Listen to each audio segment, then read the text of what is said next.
Hey guys, what's up? Public back with another video, and today I want to talk about covenant balancing. So there's been a lot of questions. I've tried to answer them as much as possible about, what covenant should I pick? I've done another video series kind of going over the good, bad, ugly things of each one.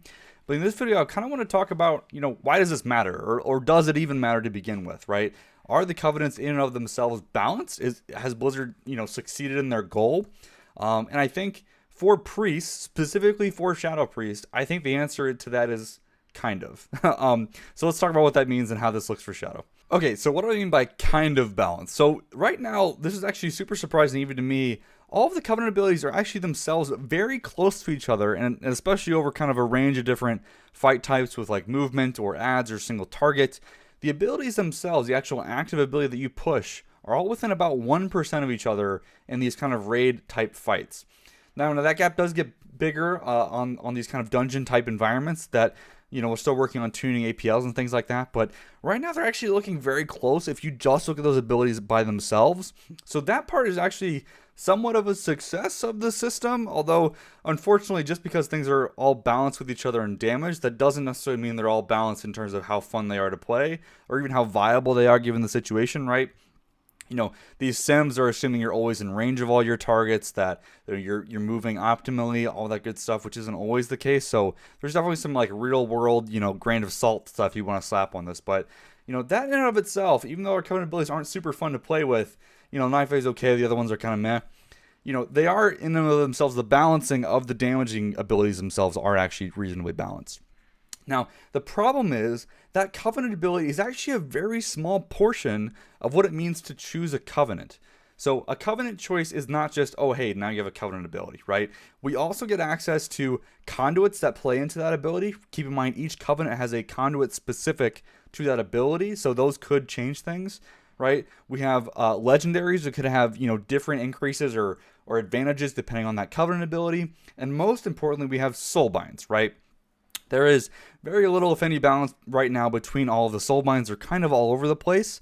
And all these kinds of things kind of play together to a much more wider of an increase or change in increase of where your damage is. So let's kind of break down a few of these and talk about where they make sense and where they don't. Okay, so starting off with conduits. Are these conduits actually balanced? Well, kind of. Again, you get the benefit here is that all of our conduits are actually shared between all of the covenants, right? So theoretically, they should all be the same across all the covenants. Again, Sims in the description if you're curious.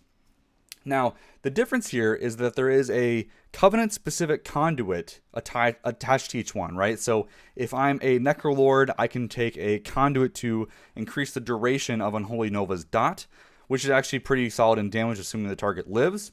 So obviously, I don't get that if I'm Venthyr. That one's a little different. And again, Night Fae 1, you get increased duration on the buff, all that stuff, right?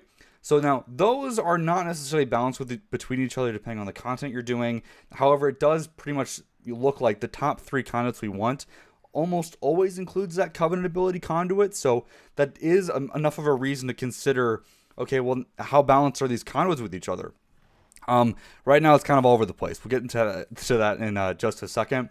And specifically, Night Fae actually gets a reasonably solid advantage here in that Rapid Shadows and the Shadowflame Prism Legendary, like with that conduit with the Legendary, it's actually a great combination specifically with the Night Fae Covenant ability when you're taking Mindbender, because, it's all about getting more Mindbenders out, giving it more insanity, all more Devouring Plagues, all that good stuff, right? Which doesn't give you as much of a benefit if you're not Night Fae. Which is kind of interesting that there's that build that kind of, leans towards one way or the other depending on your covenant choice, but that does make it inherently harder to balance because if they nerf the Rapid Shadows conduit or they nerf the Shadowflame Prism Legendary because it's so good for Night Fae, that's actually going to disadvantageously hurt the other covenants, which that's the kind of big problem with this system, right? And you'll see some kind of interesting things with Soulbinds in the same vein. So, but right now, those kind of top conduits that we're going to be using is Mind Devour is definitely our top conduit right now for sure, unless it gets nerfed. And then we have that Covenant ability conduit kind of sliding into second or third place. And then that third one is, for the most part, either Haunting Apparitions or Rapid Shadows if you're Night Fae. That's kind of how things shake up, right? So balancing things aside, Conduits definitely throw a bit more of a wrench into the system. So where Covenant changes were only about 1% difference between each other, adding Conduits on top adds a couple percentage points of variance here. So let's cap this out on the last big thing here, which is Soulbinds.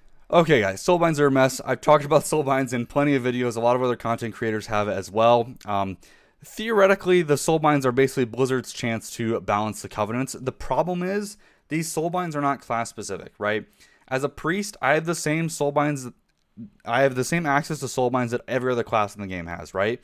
Some abilities are tweaked in that, you know, if it's a shared ability that everyone gets, they might put an internal cooldown on that ability, or they might say, hey, you know, for this class, the buff is not as long or whatever. But they're not doing that across the board yet. Maybe that will come. We're not quite sure yet. But these Soulbind differences are easily the biggest change in your damage, right? Right now, if you kind of assume we're just in this kind of world of priests, right, where you take the best Kyrian Soulbind, the best Nightfae Soulbind, whatever, and kind of compare all 4 Covenants across the board, you're looking at roughly between a 2 to 6% difference right there. The saying like, hey, best Kyrian versus best Nightfae in kind of a single target environment. That's 3%, whatever it is, right? Which honestly isn't that bad, assuming all the things in the environment, right? Again, this is assuming you can hit all of your targets, all that good stuff. This assumes you have access to all these conduits. You have access to all these Soulbinds unlocked, right? Because the Soulbinds in and of themselves do kind of, I'm assuming here that you have max renown level of your Covenant, which other content creators like Preach or others have talked about what that means. But, you know, when you're at this theoretical max, things are okay. The problem is you don't get all of your conduits in a Soulbind at the same time for every Covenant, right? You don't get all the abilities for a Soulbind at the same time, right? So if you chose Kyrian, you might get a great ability at week 3 levels of reputation, but Necrolords might not get that until week 6 or 9, right? Which is important for this first tier of rating, less so down the road, but that is a really important point here, is that while they might be balanced at the end, that might take you a few months before you actually get to that point. And before that, they are hugely lopsided against each other, upwards of 10-15% difference, right? This is actually a big, big deal.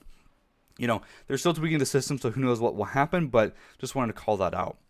Now, the last thing I want to bring up in this video, because I think, again, this is playing into that, you know, what Covenant do I want to pick, especially if you're thinking about multi-rolling. Maybe you want to do a lot of Mythic Plus and a lot of rating. Well, that you should think about what Soulbinds can do that, right? Because some actual specific Covenants have a Soulbind that's really, really good. It's clearly the best. But the problem is it's also the best for other forms of content, right? So for example, let's say Pelagos is the best rating Covenant. So you put 3 rating conduits in there that are the best for rating. But actually you do kind of want a different conduit for dungeons, right? But you can't swap your conduits at will right now. You can only do that on, like, I think a weekly basis or something. So you'd probably want to use one of the other 2 Soulbinds for that Mythic Plus Soulbind, right? Which is definitely possible.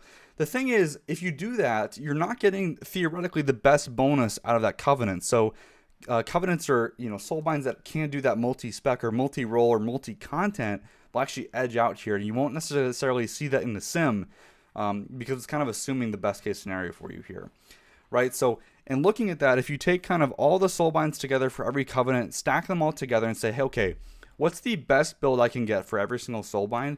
Compare those together. Okay, now the difference is upwards of 10 or 15% between the Soulbinds, right? So let's say you're a main spec healer, you go Shadow Priest as your off spec, so you take an off spec Soulbind, you could be doing 10 to 15% less damage than someone that didn't off spec as a Shadow Priest and they main spec it, right? That gap is too strong. This is far too much of a gap, right? I'm sure they're still tweaking Soulbinds and things like that, but this is definitely a problem.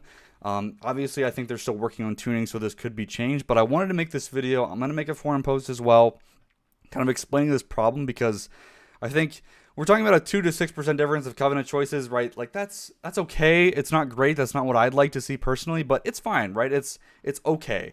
But now if we're getting to this like 10 to 15% and this kind of multi-spec tax, this is a problem, right? You don't want to discourage players from doing multiple forms of content. You don't want to discourage them from doing raiding and Mythic Plus or healing and DPSing. And right now the system is doing that. You will be punished for wanting to do multiple things in this game on a single character.